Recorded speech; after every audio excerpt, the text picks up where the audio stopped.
Ravi Prakash Siliconandhra hospital Kuchipudi super speciality వైద్య సేవలు పూర్తిగా ఉచితం. రాష్ట్ర వ్యాప్తంగా జరుగుతున్న రైతు ఆత్మహత్య ఘటనలపై బీఆర్ఎస్ సీరియస్ ఫోకస్ చేస్తుంది. ఇటీవల జరిగినటువంటి ఖమ్మం జిల్లా చింతకాని మండలం పొద్దుటూరు గ్రామానికి చెందినటువంటి భోజన్ల ప్రభాకర్ ఆత్మహత్య ఉదంతం ఘటనని చాలా ప్రత్యేకాత్మకంగా తీసుకొని భావిస్తుంది. ఇప్పటికే బీఆర్ఎస్ ప్రత్యేక నేతల బృందం కూడా ప్రస్తుతం చింతకాని మండలంలో విస్తృతంగా పర్యటించింది. రైతు భోజన్ల ప్రభాకర్ కుటుంబాన్ని కూడా పరామర్శించింది. ఆర్థిక సాయం కూడా బీఆర్ఎస్ పార్టీ తరఫున అయితే అందజేయడం జరిగింది. ప్రస్తుతం మనకు అందుబాటులో బీఆర్ఎస్ పార్టీ నేత పల్లారాజేశ్వరరెడ్డి ఉన్నారు. అసలు రైతు ఆత్మహత్యలు గత కొంతకాలంగా జరుగుతున్నటువంటి ఉదంతాలు ఘటనలు దేనికి దారితీస్తున్నాయి, వీటి ఎన్నుకు ఉన్నటువంటి కారణాలు ఏంటి తెలుసుకునే ప్రయత్నం చేస్తారు. సార్, వరుసగా గత వారం రోజుల కాలంగా చూసుకుంటే దాదాపు 4 పైగా రైతులు ఆత్మహత్య చేసుకున్నారు. ఈ ఘటనని బీఆర్ఎస్ చాలా సీరియస్గా ఫోకస్ చేస్తూ వస్తుంది. ఇప్పటికీ విస్తృతంగా పర్యటిస్తున్నారు. ఈ రోజు చింతకాని మండలంలో పర్యటించారు. అసలు రైతు భోజన్ల ప్రభాకర్ కుటుంబ సభ్యులు ఏం చెప్తున్నారు మీకు? చింతకాని మండలం పొద్దుటూరు గ్రామంలో ప్రభాకర్ గారి ఇంటికి పోతే ప్రభాకర్ గారి వారి భార్య, వారి యొక్క అన్నదమ్ములు కానీ లేకపోతే వారి తండ్రి, మొత్తం గ్రామస్తులు కూడా ఒకటే విషయం చెప్తున్నారు.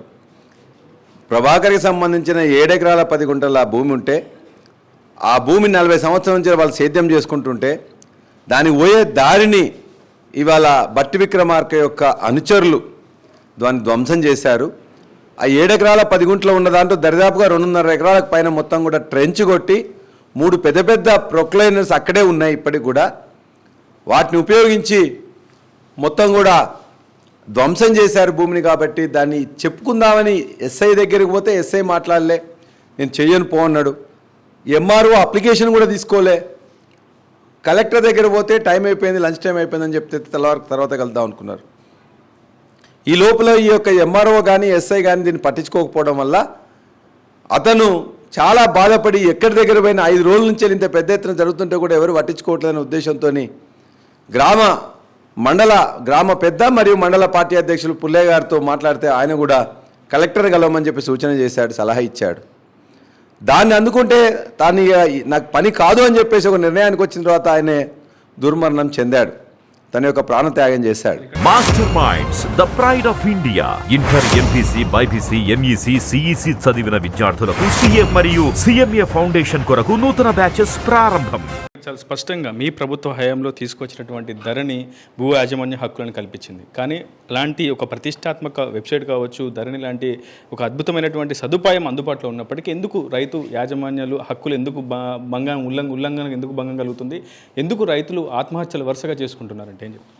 ఈ రోజున తెలంగాణలో కాంగ్రెస్ ప్రభుత్వం వచ్చిన తర్వాత ధరణిని నేను ఇప్పుడు పక్కన పెడుతున్నాను అని చెప్పేసి అన్న తర్వాత విచ్చలవిడిగా అకృత్యాలు అక్రమాలు చేస్తున్నారు.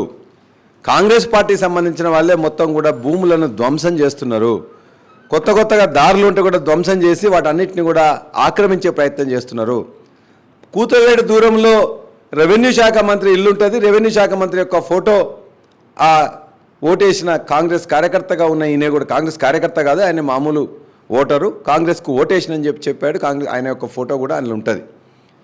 అయినా కూడా వాళ్ళు కనికరించకుండా కనీసం ఆ ఊర్లో ఉండే గ్రామ నాయకులు కూడా కాంగ్రెస్ నాయకులు మొత్తం కూడా ఈయనకు వ్యతిరేకంగా చేస్తే బట్టి విక్రమార్క గారు పట్టించుకోరు, వ్యవసాయ శాఖ మంత్రి గారు పట్టించుకోరు, రెవెన్యూ శాఖ మంత్రి గారు కూడా పట్టించుకోరు. ఎవరికి కానిపోయిన రైతులు అయినరు. ఇవాళ రైతులు ఈ 220 రోజుల్లో రోజుకొకరు పిట్టలు రాలినట్టు రాలిపోతూ ఉన్నారు. అది మహబూబ్ నగర్, కొడంగల్ కావచ్చు, లేకపోతే తుమ్మల నాగేశ్వరరావు గారి ఖమ్మం జిల్లా కావచ్చు, రెవెన్యూ శాఖ మంత్రి గారి వీరిది కావచ్చు, ఎక్కడ చూసినా కూడా ప్రతిరోజు ఇవాళ గత వారం రోజుల్లో ఇక్కడ 4 రైతులు చనిపోవడం కానీ మరొకరు ఆత్మహత్య చేసుకున్నారు.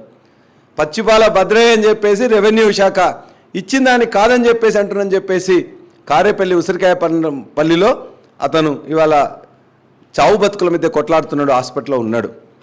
అదేవిధంగా అశ్వరావుపేటలో అన్నపరెడ్డిపల్లి దగ్గర ఉన్న గ్రామంలో లక్ష్మయ్య అనే అతను ఇవాళనే మరణం చెందాడు, ఆత్మహత్య చేసుకున్నాడు. అదేవిధంగా అశ్వరావుపేటలోనే ఇవాళ రెవెన్యూ శాఖ మంత్రి యొక్క బంధువు సిఐ ఎవరైతున్నారో ఆయన యొక్క దురాఘాతాలకు ఒక ఎస్ఐ, దళిత ఎస్ఐ బలయ్యాడు. ప్రతిరోజు ఒక మరణం ఖమ్మం జిల్లాలో, ఒక రైతు మరణం కావచ్చు, ఒక ఉద్యోగి మరణం కావచ్చు, మరొక ఉద్యోగి ఇలా అఫ్జల్ అని చెప్పేసి ఇలా మరలా కూడా ఆత్మహత్య చేసుకున్నాడు.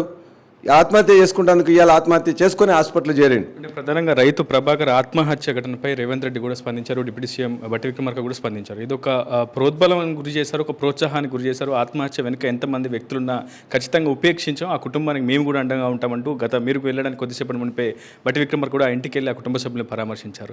ఇదంతా కూడా ఒక రాజకీయ రంగు పులుముకోవడం తప్ప నిజంగా రైతు ఆత్మహత్యలు ఘటనలు జరిగినటువంటి విషయాలు బయటికి రావట్లేదు. మరోవైపు మీ పార్టీకి చెందినటువంటి మండల అధ్యక్షుడు కూడా ఈ ఆత్మహత్య కేసుకు సంబంధించినటువంటి దాంట్లో ముద్దాయిగా ఉన్నట్లు ఇప్పటికే పోలీసులు కూడా ఆయన గురించి గాలింపు చర్యలు చేపడుతున్న పరిస్థితి. మొత్తం 12 మందిలో ఇప్పటికే 8 మందిని రిమాండ్ చేసినప్పటికీ మీ పార్టీకి సంబంధించినటువంటి కొంతమంది నేతలు కూడా ఉన్నారనేది ఒక ప్రచారం.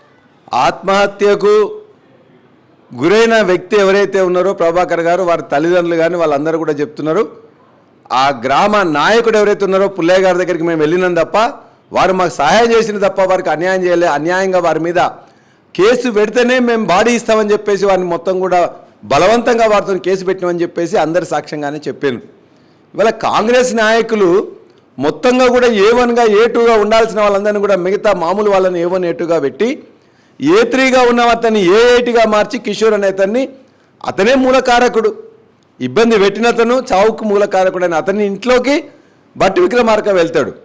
నిందితునిగా ఉండి అబ్స్కాండింగ్ అని రాసిన అతన్ని అరెస్ట్కి అబ్స్కాండింగ్ అని చెప్పేసిన రిమాండ్ రిపోర్ట్లో రాస్తే అతని ఇంటికి మంత్రి పోతాడు, మంత్రి గారి కారులో ఆయన తిరుగుతాడు.